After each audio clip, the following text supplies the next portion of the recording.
الحمد لله رب العالمين والصلاة والسلام على أشرف الأنبياء والمرسلين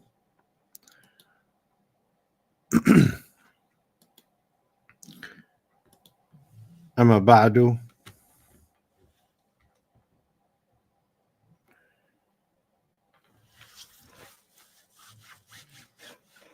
We're back with the book Al-Mulakhis Al-Fiqhi min Ulum Al-Imam Al-Albani, the summarized fiqh from the works of Al-Imam Al-Albani rahimahullah ta'ala, written by Abu Islam Sulaiman Mubarak rahimahullah ta'ala. And we are in the book of Salah. As always, we have put the link in the chat so that if you want to join, you may do so. I had a question. If you give me a second. Okay,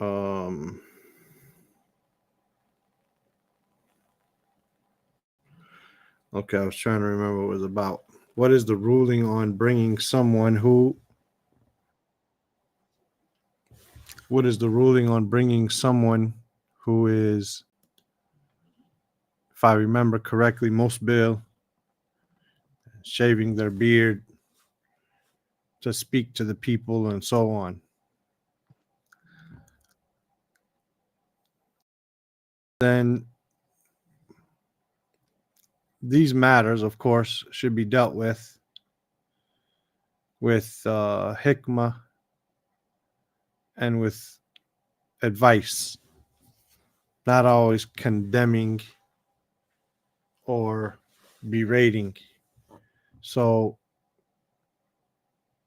of course, bringing someone who trims their beard below a fist length, I myself trim my beard to a fist length. I cut it to here. I did it just a week or so ago. I don't. Sometimes it gets down to here, way down. It becomes very hard to keep without nodding and so on.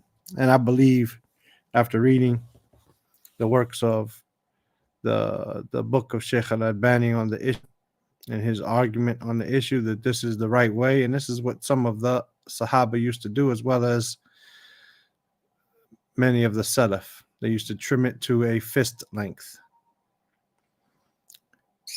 As for trimming below a fist length, then this is not permissible.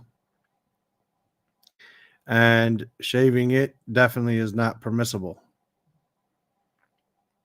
And wearing your pants below your ankles is not permissible. It's a major sin. It's imitation of the women. It's constant disobedience to the Messenger sallallahu alaihi wasallam. It is from arrogance itself, and it should be left alone. And we should not be bringing people to our masajid to speak to the people who look like this.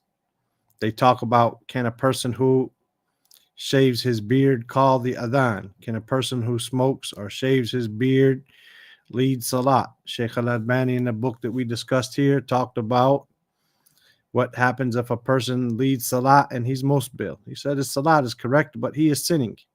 So why would we bring someone to speak to the people about Islam and how we need to return to the Quran and the Sunnah, and how we need, and only by returning to the Quran and the Sunnah will we be successful?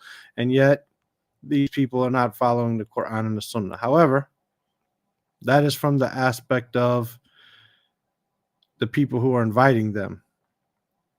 As for you, a person who belongs to that congregation, that is the masjid near your house, then if you find this is the case, then don't live near that masjid. Move near a masjid that's not the case. Or be patient and advise the community, advise the leadership with good speech, by sharing with them the speech of the ulama, by just telling them that you're sincere and you want to advise them and you don't want to yell at them, you don't want to argue with them, you don't get upset and walk away and get emotional. Rather just say what Islam says and move on. As for your kids being witness to this, then they're going to witness all types of things, whether they live in the West or they live in the Muslim lands. If they live in the lands, it's going to be not the same, but similar. You're still going to see people who wear their pants below their ankle and shave their beard and smoke cigarettes, and do all types of sins. And so you just have to prepare them and tell them that Islam is perfect, the people aren't, and protect them as much as possible. So they shouldn't be bringing them. The children should take examples, those people who are following the Quran and the Sunnah, those people who, when they see them, they see the effects of the hadith on them. But as for the community bringing someone, then no one told you have to go and listen to that individual. No one told you. On Jummah, then this is Jummah, and you just have to explain that this is these things are against the Sunnah, but maybe the speech was good, and show the contradictions. And if this is done properly, then inshallah these kids and these people will be successful, because as Umar radiallahu anhu said, the people who don't know what al-jahiliyyah is will not be successful. Right? The people who don't know what al-jahiliyyah is, they will not be successful. So if your children are never aware of what is right and what is wrong, then they won't be able to make decisions. Or their decisions, if they only know what's right, when they ever come across something that's wrong, they'll never know how to deal with it. And so this is what I have to say on the subject, and Allah knows best. Abu Muhammad, Assalamu alaikum. وعليكم السلام ورحمة الله وبركاته. كيف حالكم؟ كيف حالك أخي؟ نحمد الله. الحمد لله بخير. بارك الله فيك. I missed you yesterday. Yeah, I had some things I had to do early in the morning. Yeah. Alhamdulillah, Allah make it easy. Ameen. Jazakallah khairan. Inshallah, I'm traveling soon, so I'm just trying to wrap everything up. I'm trying to get through with this Kitab al-Salat, so that when I travel over the summer, at least we finished off at a good section, and bidnillah, when we pick up after the summer, inshallah, we'll finish the book. But I'm hoping that people like you and some other people who follow along, even though they don't necessarily participate in the class, I'm hoping that those people will likewise begin to hold classes, man. I got a few things I'm gonna try to wrap up, man. And when I wrap up these things, I'm done, man. I'm getting old, and I want to memorize the Quran completely before I pass away, man. Ameen. So, Allah give you, make it easy. Once I finish these projects, I'm done until I memorize the Quran. So hopefully you brothers will pick it up and share it with others and help them out and get them. There's these obstacles that people have. They've studied Medina books. They've studied Kitab al-Asasi. They've studied al-Arabiyyatu Bayna Yadayk. They've studied different programs, yet they're still not reading. They're still not benefiting. And this is because they're not reading enough. And hopefully with this guided reading, they help people out. Then hopefully with this, they'll overcome those hurdles. بإذن طيب, here we are. الفصل الثاني والأربعون, 42nd section out of 72 sections. So 30 more after this one. تفضل. الأصل في المصلى العيد أن يكون خارج البلد. So the origin is that the musalla of Eid is going to be outside of the city. نعم. وإن لم يتيسر يصلوا في ساحة من الساحة الواسعة. And if it's not easy for them, then they pray in a square that is spacious.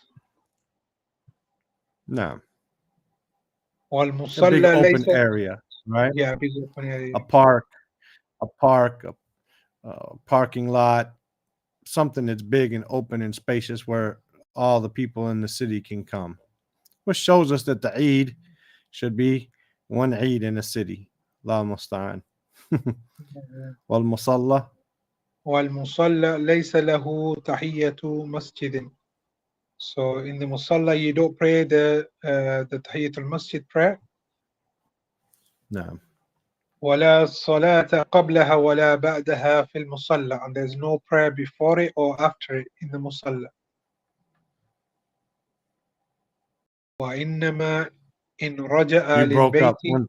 What 1 second, you broke up. You said there's no salat before it nor after it in the musalla. I'm just gonna translate whatever you probably said because you said there's no salat and then you broke up. So Okay, yeah, pardon the Indonesian correction, sorry. وإنما إن رجع للبيت يصلي ركعتين سنة. Or rather, when he returns from to his house, he prays 2 rak'ah sunnah. now this is a sunnah that is mostly forgotten. That when a person returns to his house from the Eid, he prays 2 rakat. الفصل الثالث والأربعون, the 43rd section. That section had to do with the musalla of the Eid, right? The musalla of the Eid. This section has to do with the description of the Eid prayer. No. صفتها أن يصلي ركعتين. Its description is that you pray 2 rak'ah. يكبر في الأولى 7 بعد تكبيرة الإحرام وقبل قراءة. And you make 7 in the first rak'ah. You make 7 takbir takbirs after the takbiratul ihram, so 8 in total, and before reading. ويكبر في ركعة الثانية بعد تكبير الانتقال وقبل القراءة 5 تكبيرات.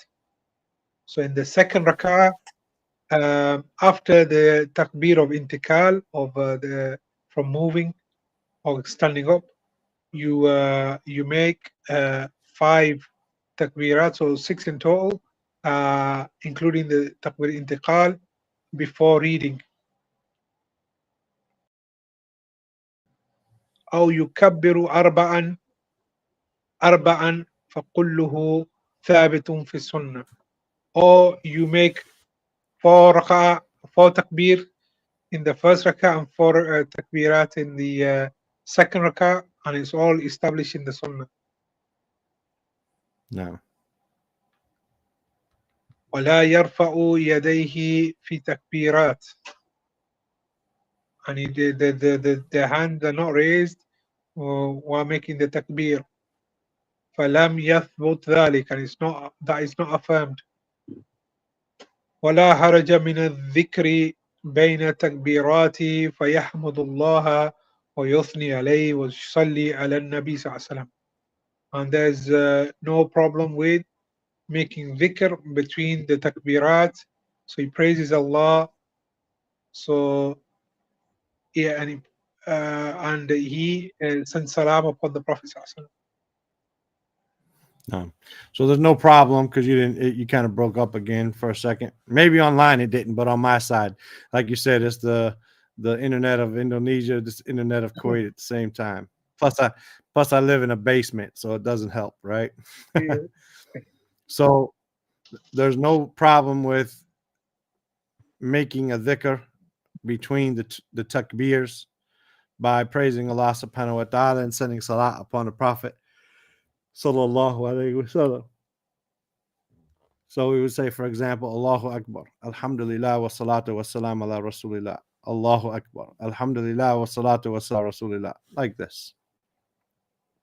Yeah. ويجهر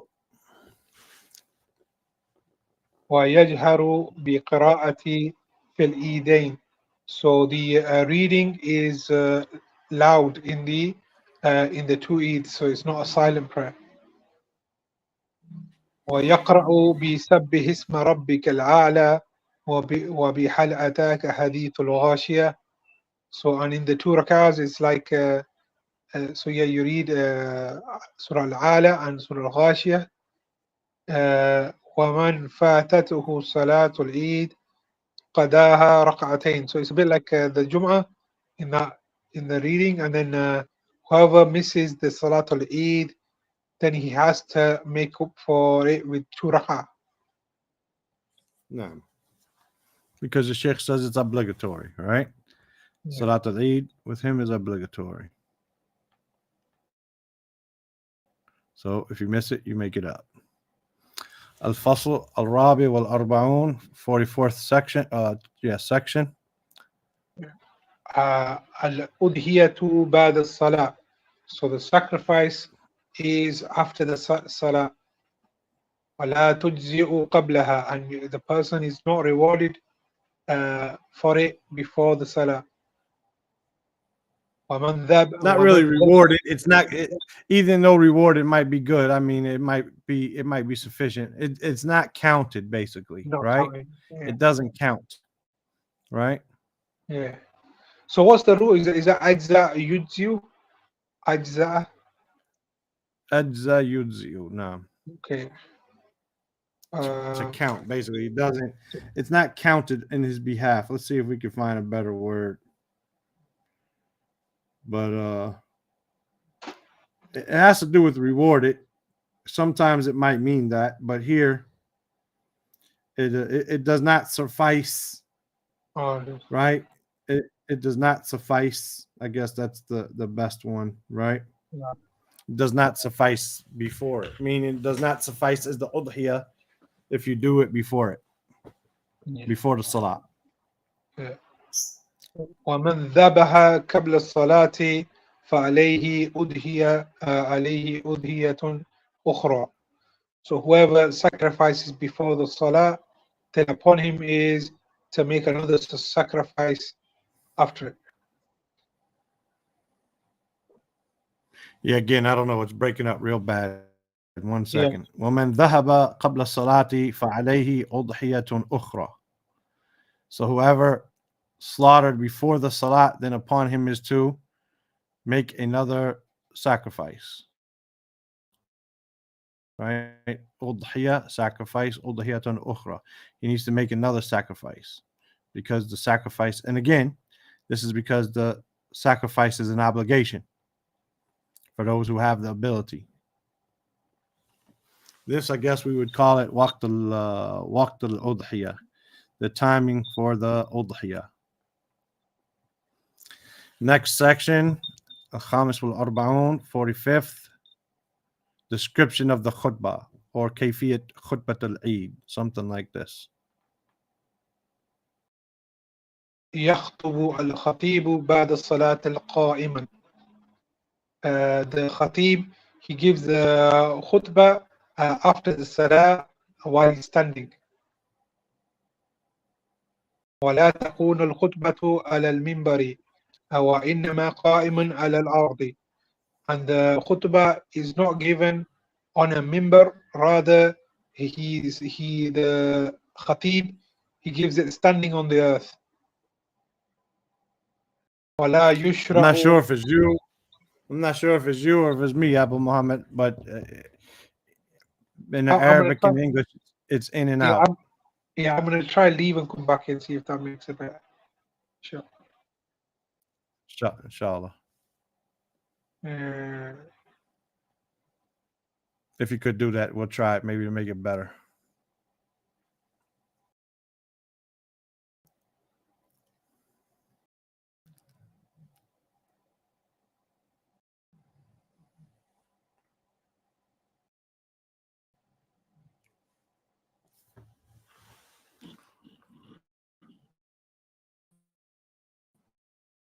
Give them a minute.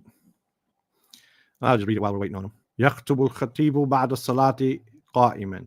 So the khatib gives the khutbah after the salat while standing. ولا تكون الخطبة على المنبر. And a khutbah is not on the minbar. وإنما قائما على الأرض. Instead, he is standing on the earth. ولا يشرع افتتاح الخطبة بالتكبير, and it is not legislated to open the khutbah or to begin the khutbah by saying takbir. وهي خطبة واحدة, and it is one khutbah. The khutbah for the Eid, according to Sheikh Al-Albani, is one khutbah, not two. You do not sit down in between, as some people do. Rather, it's one khutbah. If it is two khutbahs, then it's a khutbah for the men and a khutbah for the women, as the Prophet ﷺ went to the women to give the khutbah. But it is not said that he sat down in between, right? So this is why they would say it would be one khutbah, although the Hanbalis and other than them make it two khutbahs, just like Salatul Jumu'ah. You with us, Abu Muhammad? No, Assalamu alaikum. Is that Walaikum better? salam. It sounds better so far. Yeah, it was good at first. I don't know what. Anyway, I just read what you read Alhamdulillah. and translated it. That's it. So this is the Sifatul Khutbah, and it continues. تفضل ويكبر ويكبر من خرج للصلاة في عيد الفطر حتى يصل إلى المصلى.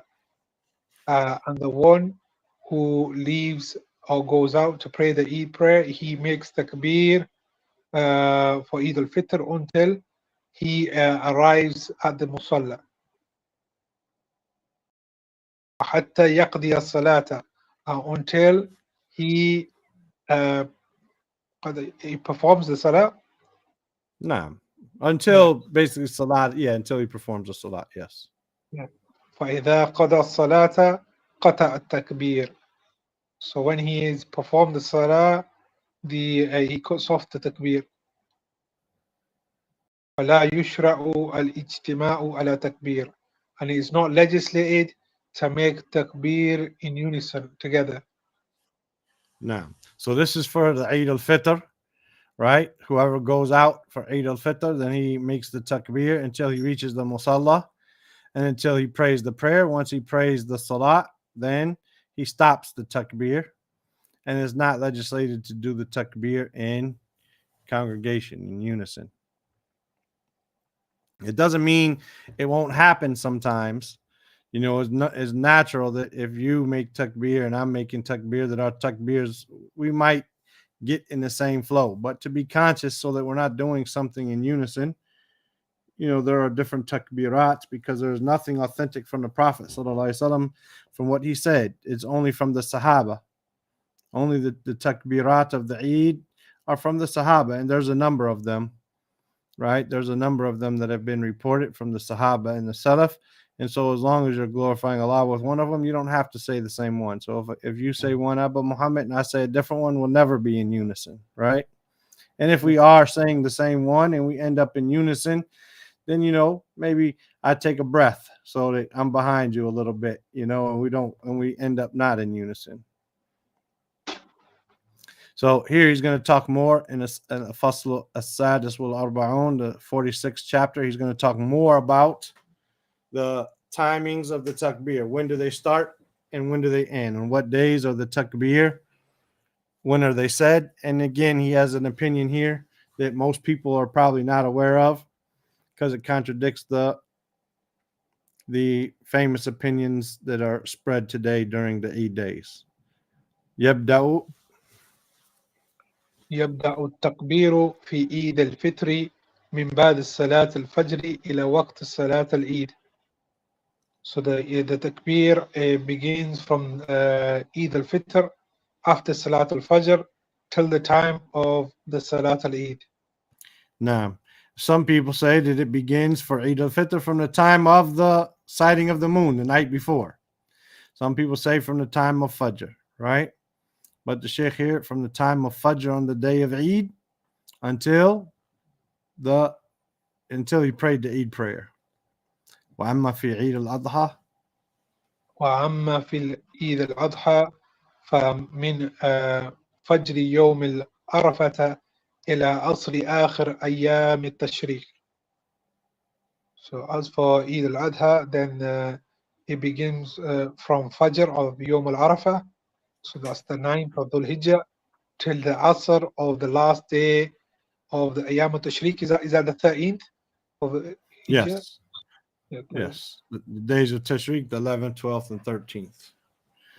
Tashriq comes from shariq, meaning to sharraqa yusharriku tashriq, meaning to cut meat into strips and lay it out to dry, to kind of like make a beef jerky.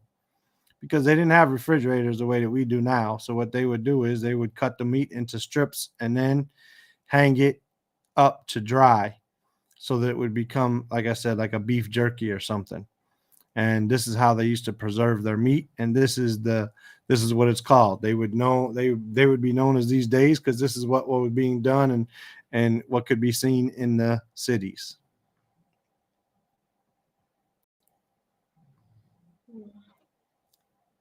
نعم.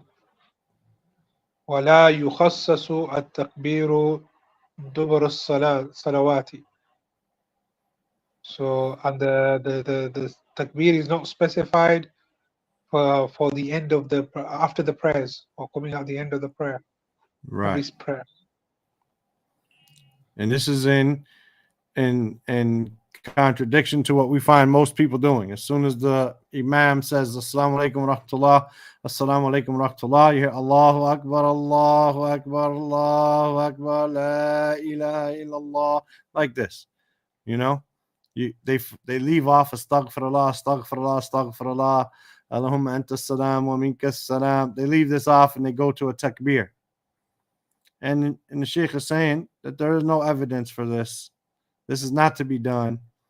You know, where are the narrations that this is what the Prophet and his companions did? How many times did they make this takbir? And as we said, this takbir has no specific wording in any case. So Ibn Umar has one, Ibn Mas'ud has one, different Sahaba, different Salaf, Imam Shafi had one. There were different ones. And so how many times did they say it? You know, did they say it 3 times after the salat, 5 times after the salat? And in fact, you know, it becomes a confusion after the salawat. So there's not something to be specified after the prayers. وإنما يشرع وإنما يشرع في أي وقت. Rather, it is legislated at any time. نعم. كذلك التكبير مطلق في أيام العشر. Likewise, the unrestricted takbir in the 10 days of Dhul Hijjah. I'm just going to correct you. It's not a correction, not a correction in the understanding necessarily, just a correction in how you read it.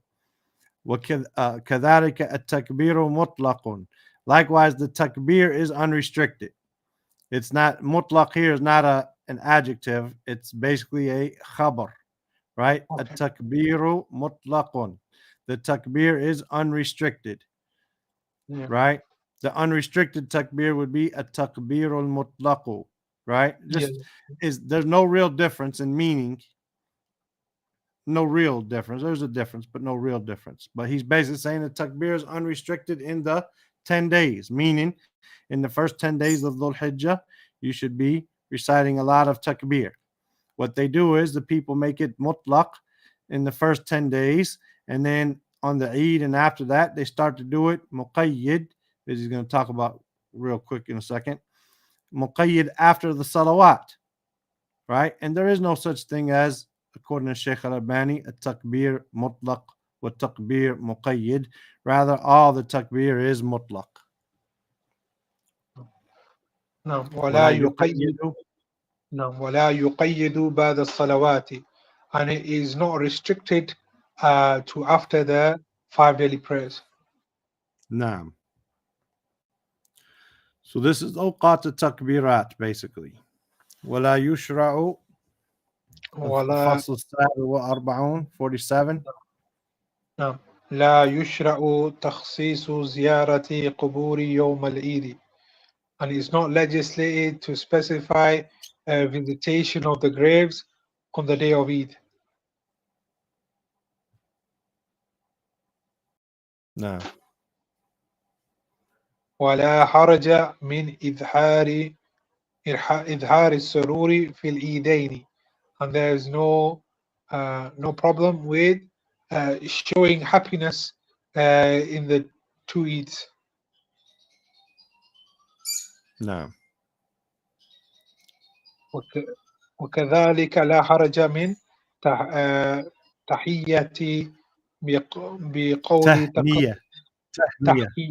تحية من التحنية. أوكي, من تحنية بقول تقبل الله منا ومنك في الإيدين. And there is no harm in تحنية. Is it congratulating? Yeah, congratulating or greeting, Yeah, greeting yeah, one another, with the congratulating. with the speech. Allah accept it from us and from you in the two Eids. No, there's no problem with this. This is the statement of the Sahaba, right? Yeah. But I think you mentioned before previously لا حرج من إظهار السرور. Uh, but like who would think that is somewhat bad, like, do you get me, like, of to show happiness? Why did the huh? Sheikh mention that ولا حرج من إظهار السرور? There's no Because harm some in showing. people say, yeah, a couple of Yeah, these chapters we've read during the book on yeah, yeah, fasting. When we read the book of yeah, fasting, I yeah, brought some of these chapters of Salat because it just made the thing more yeah, complete. But yeah, the reason is because some people say, like, you should be sad. You should be sad on the Eid. Ramadan is gone and you don't know if your deeds are accepted or not. You should be. And some people, and there are narrations where some people felt like this, but it doesn't mean that they're not happy at the same time. The Prophet ﷺ said the slave is happy at two times, when he breaks his fast and when he meets his Lord, right? When you yeah, break your fast, you should be happy, right? And when you meet your Lord because you fasted again, you'll be happy, you know? So no, some people say that you should just be sad and it's not a happy day, and the kids need to be told, you don't know if this might be your last Ramadan, you might not get to fast again, and this is how some people are. And so the Sheikh is telling us here there's no problem with displaying happiness on the two Eids. no. Barakallah feek. No. Fossil, somebody said my lips are moving after my voice. This is from the internet. This is how the internet works. Inshallah. I only got a few more days left before I travel. So after that, maybe when I come back, I'll see if I can't get a different setup where my internet is better or something. I've been trying to do that for years, but still haven't done it. Maybe I'll focus on it when I come back. Faslun Thamin will Arba'un, the 48th section, Salatul Musafir, the prayer of the traveler. يودع المسافر in the safri.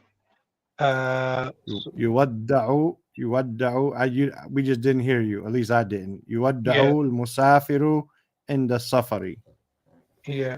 So the traveler, he how do you say, bids farewell, or is bidden farewell Yeah, when he he bids travels. farewell. He bids farewell when he travels, meaning he makes dua for his people he's leaving behind, right? Yeah. ومسافة السفر نعم، ومسافة السفر التي يقصر فيها المسافر ترجع للعرف بين الناس. So the distance of travel, where a person can shorten their prayers, the traveler can shorten his prayer, returns back to the custom of the people. Again, I don't know what's going on. It's really breaking up. It could be my side. I don't know. The Yeah, other day when we had class with one of the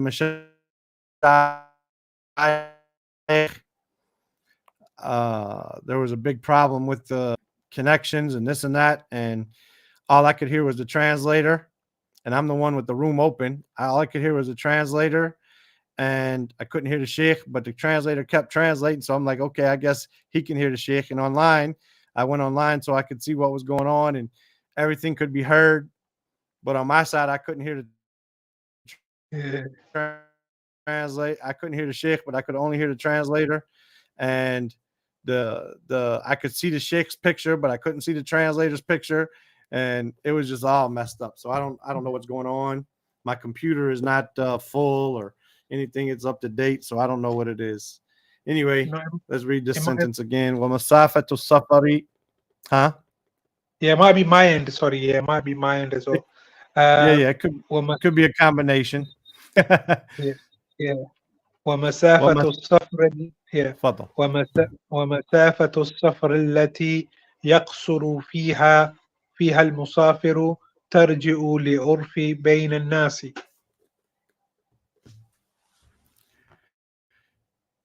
Yeah, Yeah. it's just happening again. Like every other Uh, word we hear, every other word. uh, Masafatu I'll let allati you. fiha Yeah, tarju. I'll let you read it. Yeah, yeah, I'll let you Inshallah. read it.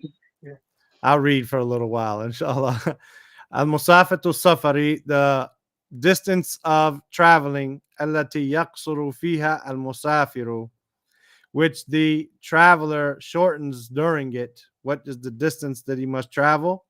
Tarji'u lil urfi bayna nas. It returns to the custom or the habit, or yeah, I guess the custom of the people. What do the people consider to be traveling?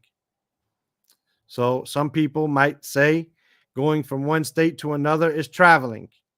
Might be the case, right? However, from New York and New Jersey, the people travel back and forth maybe 5, 10 times a day. They don't consider that to be a travel. They go from New York to New Jersey. They go maybe even to Philly or something, and they do that every day. To them, that's not a travel, right? So it goes to what is with the people. In other states, maybe between two close cities is a travel. And some other states, between two states is not a travel. So it returns to the people. And in London to in England, London to Birmingham is a travel. yeah. I think every Walahu little, every huh? yeah, every little travel in from city to city they consider it travel.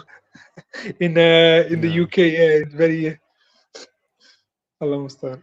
no. He says walahu haqqul qasr, and he has the right to travel ma lam yujmil iqama. And this phrase here, ajma al iqama, is something I don't understand in and of itself. And I felt good because when I went to a Silsilat Huda wa Nur, which is the footnote here, tape number 336, then uh,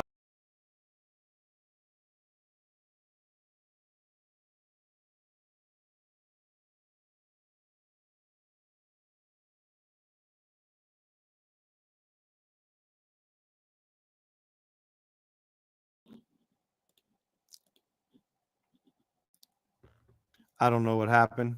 Assalamu alaikum. Anyway, I'm not sure what happened there. Walaikum assalam. Yeah, yeah. I don't know. You got kicked out, I think. Yeah, alhamdulillah. Anyway, it says, وله حق القصر ما لم يجمع الإقامة فإذا أجمع الإقامة له حكم المقيم. I don't understand it. That's what I was saying. I'm not sure if Iqama, what does this mean? And if you just try to look at it from the Arabic, you don't understand. Even the questioner, if you go to Silsila al Hudanur, tape 336, which is the footnote here, then even the questioner didn't understand Ajmal Iqama when the Sheikh said it. So the Sheikh had to explain it. The Sheikh had to explain it. Ajmal Iqama means that you have decided to stay at a place for a certain amount of time, that you know how long you're going to be there. Basically, you know how long you're going to be in a place. Malam yujmal iqama, you don't know how long you're going to be there. Then this is, for example, I'm going to Indonesia and I don't know how long I'm going to be there. I could come back tomorrow. I could come back next month. Every day I wake up, and this is why you hear when you talk about shortening the prayer, you see that some of the Salaf shortened their prayer for 2 years, right? 2 years they were in a place and they kept shortening their prayer. Why? Because they didn't know when they were going to leave. Maybe I leave today, maybe tomorrow morning, maybe later today. I don't know when I'm leaving. But they kept staying there like this for a period of 2 years. So then they continued to shorten the prayers because con- they did not consider themselves to be residents because they might leave at any time. However, إذا أجمع الإقامة له حكم المقيم. If you have decided how long you're going to stay there, then you have the ruling of a resident. So I'm going to stay here for 1 month. I'm going to stay here. My ticket is for the 20th. I'm leaving on the 20th, and that's okay. Well, then you're muqim now. You're a resident. You stay until the 20th, and you make the prayer as a resident. ويصن للمسافر إن رجع لبلده, and it is the sunnah for the traveler when he returns to his land, and يذهب إلى المسجد, to go to the masjid, ويصلي ركعتين, and he prays 2 rakat. This is the sunnah. This is the sunnah, to pray 2 rakat when you come back from traveling. And of course, I would say this is probably a lost sunnah. Many times, if you live, no matter where you live, if you return in the middle of the night, the masjid is closed, right? The masjid's closed. If you return early in the morning between Fajr and Dhuhr, the masjid's closed. Allah musta'an. If you're only going to stay for 2 days, then there's no problem in you shortening your prayers. But they say anything after 4 days, this is when you're going to be muqim. And they say that this is because the Prophet sallallahu alaihi wasallam said that the right of a guest is 3 days, and then 1 day of food preparation after that. So they give him 4 days as a traveler. After that, he becomes a resident. He's no longer a guest. He's here, right? Which means he needs to get his own place and do his own thing. Like a guest, like if someone comes to your house, okay, look, man, you got 3 days. After that, you need to start looking for an apartment, right? Likewise, you got 3 days to shorten your prayer. After that, or 4 days rather, 3 days, because you also give them a day of food and stuff to take with them. So after those 4 days, then you need to start praying a complete prayer. وَمَنْ سَافَرَ قَاصِدًا لِلْمَعْصِيَةِ, and whoever traveled intending some acts of disobedience, لَا يَحِقُّ لَهُ الْقَصْرُ, then it is not, he does not have the right to shorten the prayer. So if someone says, I'm going to go drink, I'm going to go travel to Bahrain because alcohol is legal in Bahrain. So that's why I'm going to Bahrain. Specifically, that's why I'm traveling. I'm going to go to Dubai because in the airport, alcohol is permissible in Dubai. So that's why I'm traveling. Then this person does not have the right to shorten his prayer because he's going for disobedience. And you don't have the right to take advantage of Allah's rukhas, Allah's allowances and concessions if you're sinning. Lakin, however, أثناء السفر, during travel, and waqa'at minhu ba'd al-ma'asi, if there happens to come from him some sins, he during his travel he does some sins, right? Duna, and this should not be a dhamma on the wow, it should be meaning, it should be kun. Duna takhsis as-safar, meaning he has not intended or specified traveling bi'ainihi li ma'siyatin.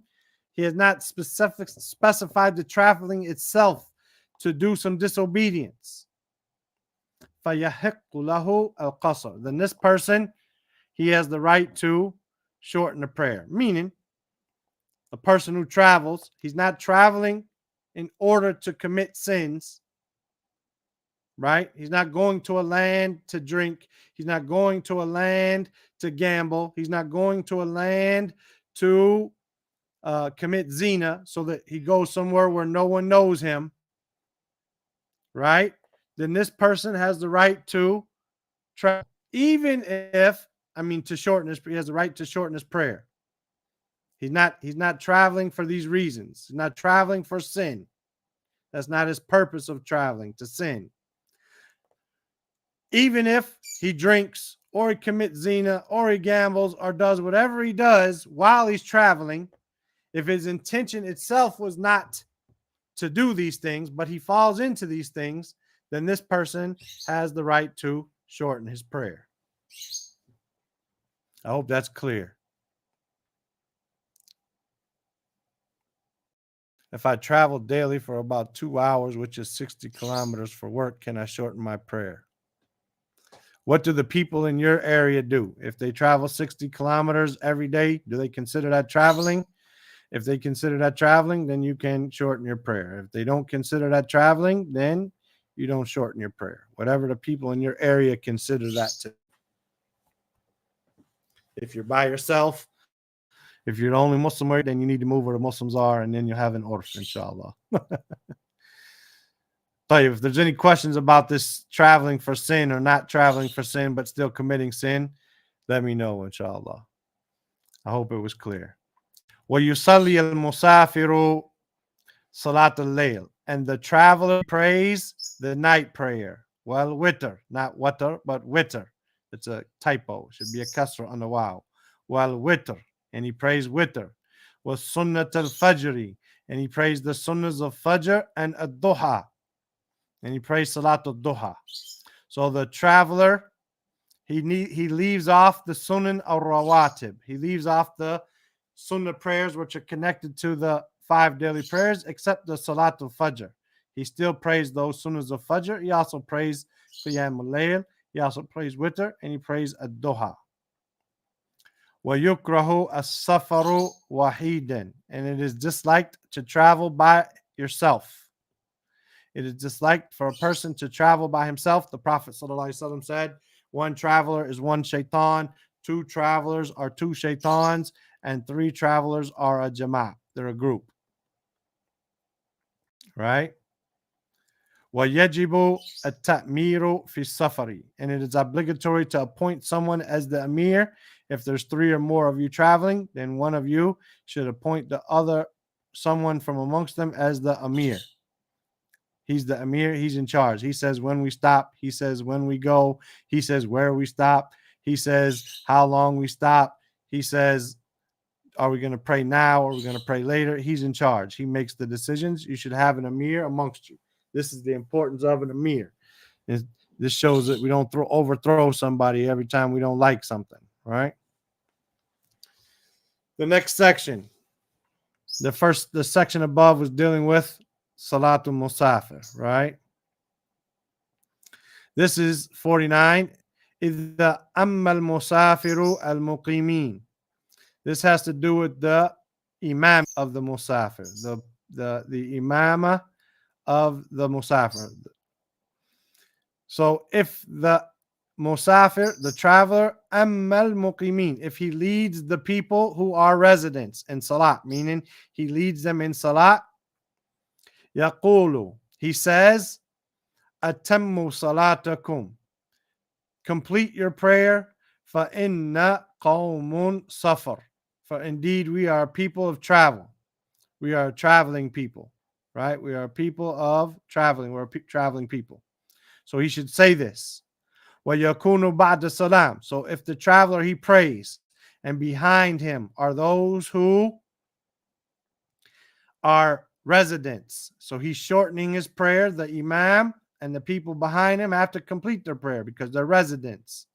Then he tells them, أَتَمُّ صَلَاتَكُمْ فَإِنَّ قَوْمٌ سَفَرٌ. Complete your prayer because we are a people who are traveling. And this, he says this after the salam. So he says, Assalamu alaikum wa rahmatullah. Assalamu alaikum wa rahmatullah. Atammu salatakum fa inna qawmun safar. Wa yaqsuru wujuban. and he shortens the prayer as an obligation, meaning the traveler must shorten his prayer. وَإِذَا اقْتَدَى الْمُسَافِرُ بِمُقِيمٍ. And if the traveler is following someone who is a resident, meaning normally the traveler would shorten his prayer, but he's following a resident, someone who is going to complete the prayer, yutimmu wujuban, then he completes the prayer as an obligation. Somebody might say, well, I'm the only traveler. I know they made me the leader, and I told them I didn't want to be the leader, but because everyone else is completing the prayer, I'm going to pray 4 rakat with them. No, you pray 2 rakat, and then you say this, atammu salatakum fa inna qawmun safar. And someone might say, but I'm a traveler and he's this, so I'm just going to pray 2 rakat. And I'm going to say what he said about Maghrib and Isha. So I'm going to pray 2 rakat and then stand up and make 2 more rakat with him. So I'm going to join my Dhuhr and Asr with the Imam and catch No. Whatever the Imam prays, you pray. Right? Unless you're a resident praying behind a traveler, then you complete prayer while he shortens. طيب. الفصل الخمسون, 50th section. يحرم السفر بالمصحف إلى أرض العدو. It is prohibited to travel with the mushaf to the lands of the enemies. It is prohibited to travel with the mushaf to the lands of the enemies. إلا, except إذا أمن, if he feels safe, أن لا يمس بسوء. Oh, Yuhan, except if he feels that it's not going to be touched or dealt with some evil or some disgrace. So, for example, when you're traveling, you put the mushaf in your suitcase and you feel, well, maybe somebody might see it going through the bag and they touch it and they deal with it in a bad manner, then don't travel with a mushaf. Right? فَيَجُوزُ إِدْخَالُهُ إِلَى الْأَرْضِ الْكُفَّارِ. It's permissible to bring it into the lands of the kuffar. لَعَلَّهُمْ يَتَمَكَّنُونَ مِنْ قِرَاءَتِهِ. Perhaps they might read it. They might read it. وَدِرَاسَتِهِ, and study it. As long as you're bringing the Quran for them to read or to study, then it's permissible. But if they're going to make fun of it, if they're going to disgrace it, humiliate it, treat it badly, then it's not permissible. وَتَقْبِيلُ الْمُصْحَفِ بِدْعَةٌ. And kissing the mushaf is an innovation. وَتَقْلِيدُ الْقُرَّاءِ فِي الْقِرَاءَةِ الْقُرْآنِ مِنَ التَّكَلُّفِ الْمَنْهِيِّ عَنْهُ. And blindly imitating the reciters in the recitation of the Quran is from the going overboard, at-takalluf. It's the doing too much, the going overboard, which was prohibited from. There's no need to blindly imitate the reciters. You have to sound like Mu'aykali or Husari or, somebody. وَيَجِبُ تَعَلُّمُ التَّجْوِيدِ فِي حُدُودِ الْقَوَاعِدِ. And it's obligatory to learn tajweed in the limits of the rules التي وضعها علماء التجويد. To learn the rules and the limits which the scholars of tajweed have placed them, have written them, have spoken about them. فَمِنْهَا مَا هُوَ وَاجِب. And so from those rules are those which are obligatory. وَمِنْهَا مَا هُوَ مُسْتَحَبٌ. And from them are those that are recommended, meaning they're not all the tajweed rules are obligatory. Some of them are just recommended. وَمِنْهَا مَا لَيْسَ لَهُ أَصْلٌ فِي السُّنَّةِ. And some of those rules which some of the Qurra have placed are those which have no foundation in the Sunnah at all.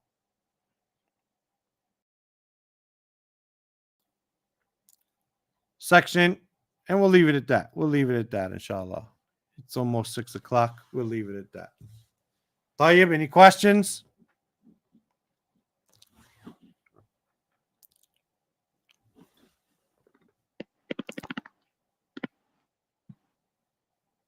Comments, corrections. بارك الله فيك. طيب. Good. Fikum barak. Inshallah, tomorrow we'll see you guys again and we'll read some more. Bidnillah. سبحانك اللهم وبحمدك أشهد أن لا إله إلا أنت أستغفرك وأتوب إليك. السلام عليكم ورحمة الله وبركاته. وعليكم السلام.